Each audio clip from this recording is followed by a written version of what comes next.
Hey, everybody, it's Joe Solari here, and welcome back to the Business of Writing. Today we have our favorite guest, Craig Martelle. How you doing, Craig? Great, coming to you from the subarctic, and it is dark outside now because it gets dark now. Now we're going to have Craig talk today about quarterly plans, and I'm actually going to turn off my video because we're having some video issues here. So we'll see if we can get some bandwidth opened up. So Craig, why don't you tell us a little bit about what you're, refresh everybody with what your plans were for 2020 and then how that's adjusted for the last, the last quarter that we're just coming out of. Review the video on from that we did in January 2020 that reviewed here's how we did in 2019 and what we were doing moving forward. And I was going to concentrate on more marketing and less production. I was only planning on writing 6 books, 4 to 6 books in 2020. Well, that was interspersed with my travel, some other stuff. So, well, all the travel was canceled. So I've already written 6 books. Actually, I'm at 8 already written for this year. And I was gonna wrap up some series. I wrapped up 5 different series, and hopefully our interconnection stays. And finished those. We did the ones I finished early in February and March.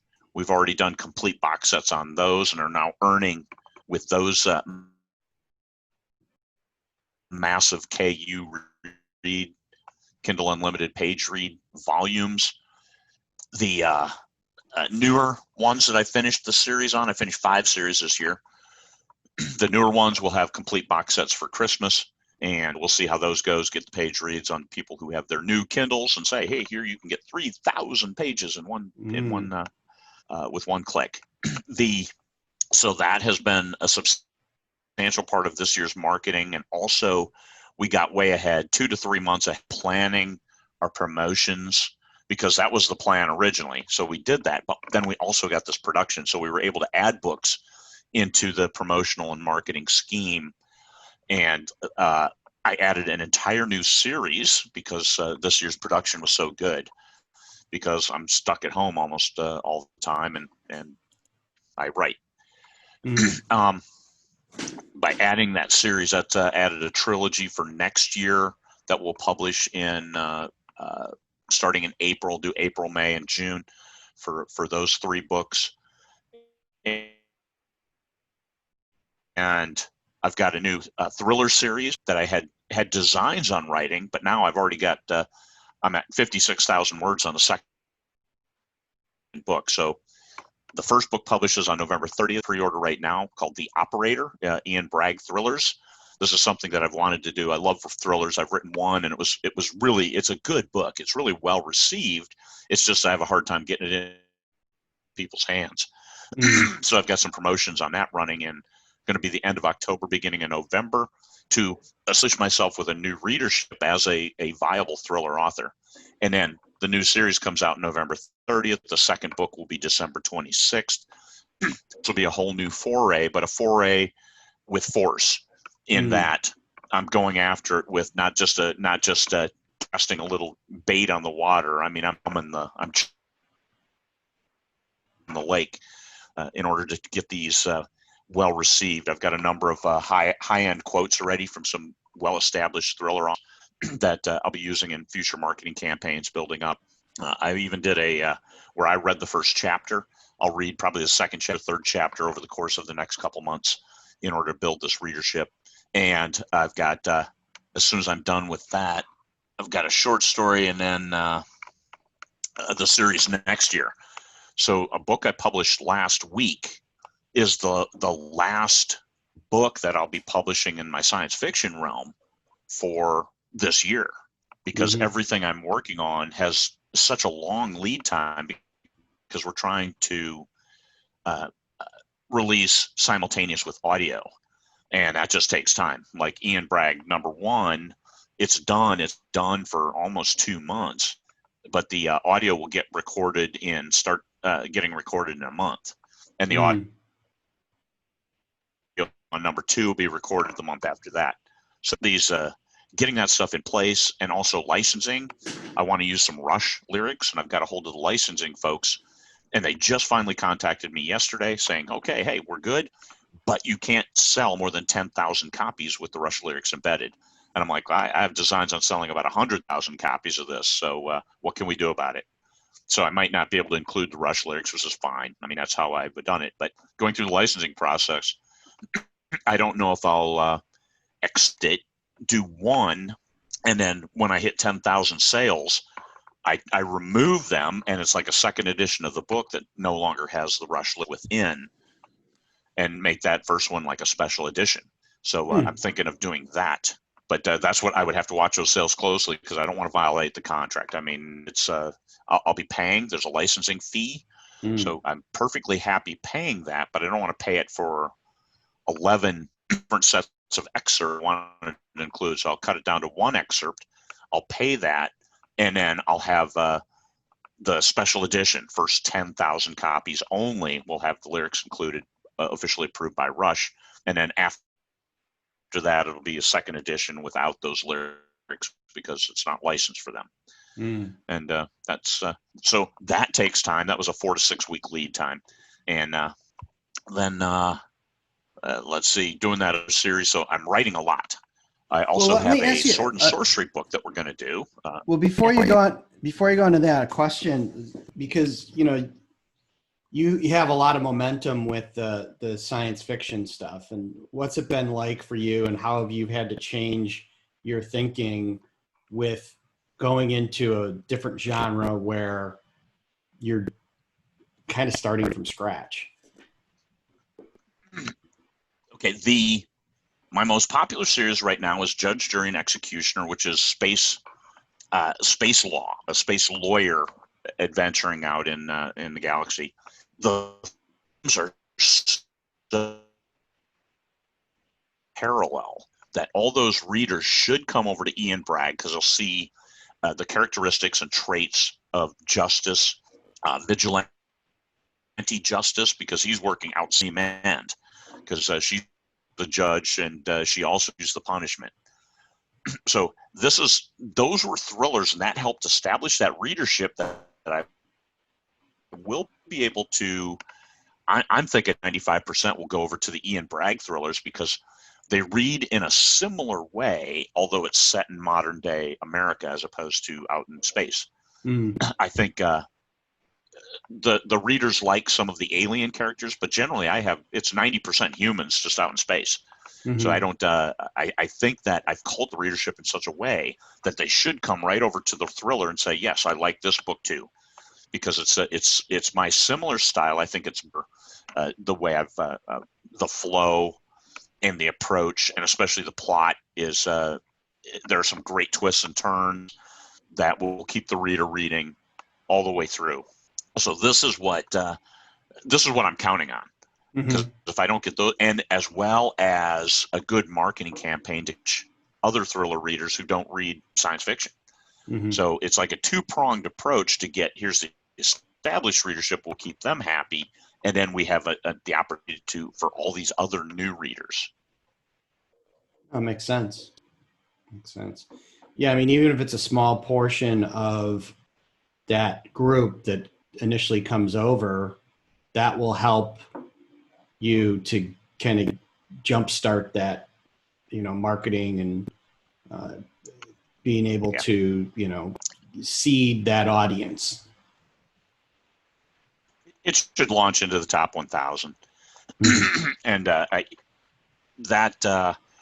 it'll launch into the top 1,000, and we'll have a bunch of promotions that week.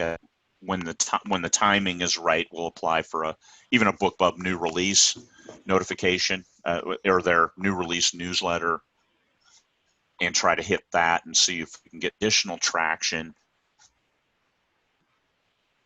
And even as a loss leader, it's still the establishment of of me as a thriller author and viable thriller author, get them to read that. The second book will be on pre-order because it's almost written, it's almost done. And so it'll go through, I've gone through a much more extensive quality control process with numerous rereads. Usually I write the book and I send it to my beta readers. If they like it, it goes to my editor, and then we publish it. This one, I'll reread it. I'll send it to the editor. We'll send it to the beta readers. We'll re-wicker. We'll re-edit. And we'll reread a third or fourth time. And then we'll get it to the narrator. And the narrator will give me his feedback while he's reading it and saying, hey, this works, this doesn't work. And we'll rework again and get it. A different quality control process. And at one point after the fourth or fifth reread, I'm like, okay, I'm not going to change anything else because I don't think I'm making it better at this point. And just trying to find those new readers, because one of the big things that I've done this year is we've established and we've fed our base, the base readership. We've given them, here's more of what you like. And that has helped sales. It's helped back sales, because if you keep the old readers happy, they sell it to new readers, and Yes. you keep growing. So this is a great year for profitability, because when COVID first hit, a lot of people pulled out of the market to save their money. So Facebook ad prices dropped, and I tried to double my spend and couldn't even do it. Facebook wasn't even spending all my money because the cost per click went way down. And now Amazon is spending more. So now my costs are coming back up as people are coming back into the advertising platforms. So I'm spending on Facebook. I'm spending a lot on Facebook. I'm spending a lot on Amazon. But we've got good sales. My average earnings each month are going up again, and pretty substantially. So it's working for me. The new product is gold because of my readership likes Craig Martelle books, because I've always worked on me as the brand, because I have so many series. I'm up to with the new trilogy next year. I think that's the 20th series I've published. So it's I'll keep exploring that. And that new trilogy, I'm actually publishing that with a different publisher.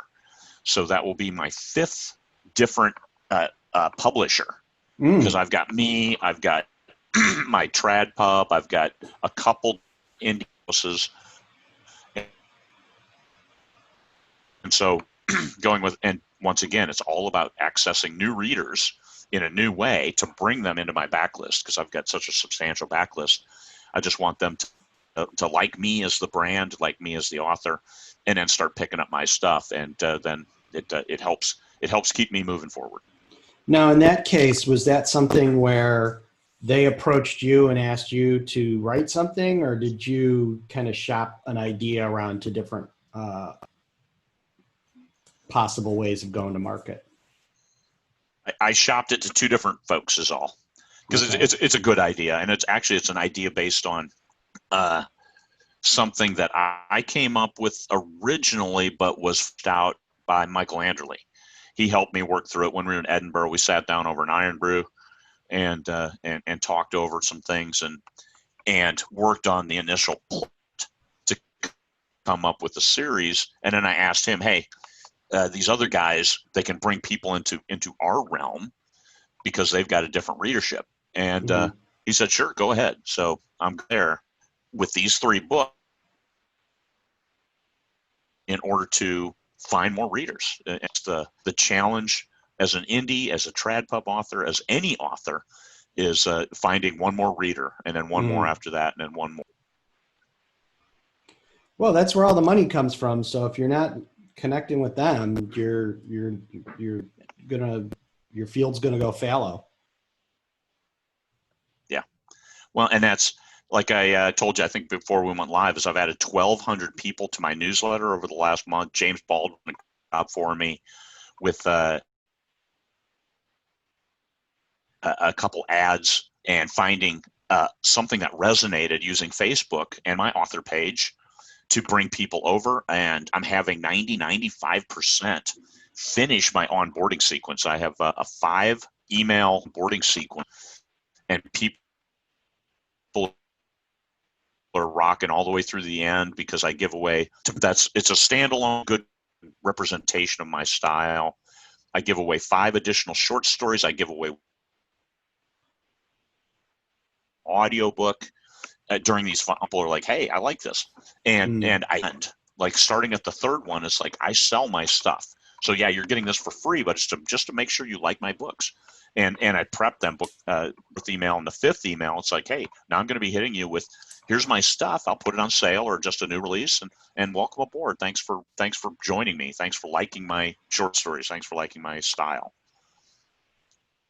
And how have you found those early requests for purchases? I know you've in the past done like a box set deal and some other stuff for newsletter subscribers. Is that still working well for you? It is. People will buy that, the Martelle Starter Library, which is, I have one that's 3 books for 99 cents, and I have one that's 7 for, I think the 7-book one we priced at $2.99 because, hey, 70%, might as well put it 7 books. It's the first in 7 different series, and the 3 books is the first in 3 different series. So those are doing okay. But it's really when people come into the main list and I say, hey, here's book 10 just published. And that was on Monday this week was book 10 published of my most popular series. So I put 1 through 9 on 99 each. And so I picked up all those readers, and book 10, it's cranking. It's cranking hard. So in light of our wonderful connection, maybe we can wrap up here, but I'd like to hear your thinking that for the last, quarter we have coming up. I know you've got a lot of non-reading stuff you have to do with the conferences. How does that affect your plans for finishing up, 2020? Vegas 2020, I was going to commit this time anyway because we were going to have some 135 sessions. Now we might have like 35. So it's easier wrangling guest speakers and working through it. And also we're going to have only 300 to 500 guests because everybody canceled because of physical limitations in Vegas. We can only put 50 people in a room at a time. And I just made that announcement yesterday, and I need to send that out as an email to those people who are still coming and let them know that, hey, oh, by the way, and some of the special guests, I need to contact them personally and say, are you still coming? If so, here's the limitations. It's all cool. You'll still present. You'll still hang out, go to the bar and talk to people and be cool. But for the rest of the year, it's going to be a shift because come October, I have 2 thrillers that I'll publish, but I have no new sci-fi content except in that we're going to do all of our box sets, put them on sale, and I have something like 9 complete series in single box sets that we'll put on sale. We'll run promotions and try to bump up those page reads for November and December, which are traditionally the highest KENP payout. So I'm putting 25,000 pages out there for page reads. And if we can get people into those for November and December while people aren't traveling to grandma's house, while people are, let's say, forced to stay home and hopefully have reading time, get your Kindle Unlimited subscription and start reading, enjoy a long series. So the new whale readers come on over and enjoy the ride. So it'll be a lot of promotions. We have many of those already in place, but then the 2 thrillers, and that's where I'm really hoping to make bank on the complete set sales through Kindle Unlimited, and then with sales of my new thriller series. It's been on pre-order for a month and a half, and it's still got a couple months left. I have yet to really push any kind of advertising on it. But number 2 will go up for pre-order here next week. I just need to get through this weekend with this other sale going on and 2 podcasts. As soon as we finish here, got my 5-minute focus, and then at 6 in another hour and a half, I've got a podcast with David Kelly, the GM and Fox. So I'll talk to him about newsletters. And like the ones and zeros behind it, like deliverability and what's it take for get a mass newsletter go out that doesn't look like spam or something like that. No, that's important stuff. As we were talking earlier, where I'm seeing real high performance is in the area of building community, and newsletters is still number one way where community is being built. And when you have fans which like to read stuff, if you have stuff worth reading, they will read it. Yeah, that's right. They'll make the time. The fans will always make the time, especially if you keep them engaged in the process. Let them know what's coming out when. And like, I need a bunch of names for a new book. I'm doing a collaboration with Jean Rabe, who wrote Dragonlance books. She wrote Shadowrun books. She wrote some Conan stories. So she did a trilogy co-authored with Andre Norton. And so we're writing a sword and sorcery book. Well, she's got the outline. And I need to change some names because this was a pitch she did for a new Conan novel, and they weren't they worked until they got to it, and then it's like no, and then they went under. So she had the story that was all outlined, and we'll be writing that.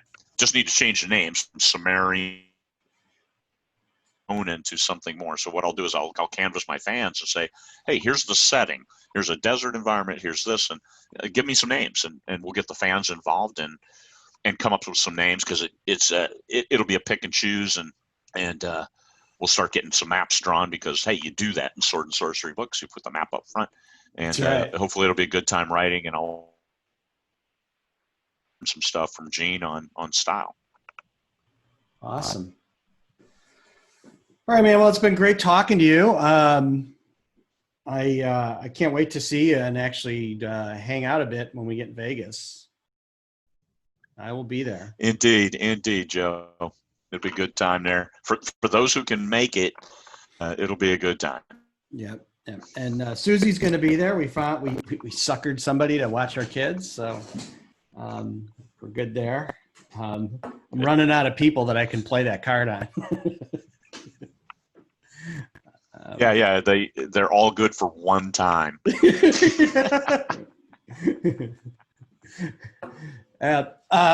Well, they're getting to the age where pretty soon I can leave them on their own. And then what I would do is just like call the police on my house every night to make sure that the party gets broken up. Yep. The party gets right, and that the cars are still there and that kind of stuff. Yes. Superb, right. Joe. Thank you very much, man. Appreciate your time. Appreciate your focus on the business of writing. All right. Thanks a lot, Craig. Talk to you later.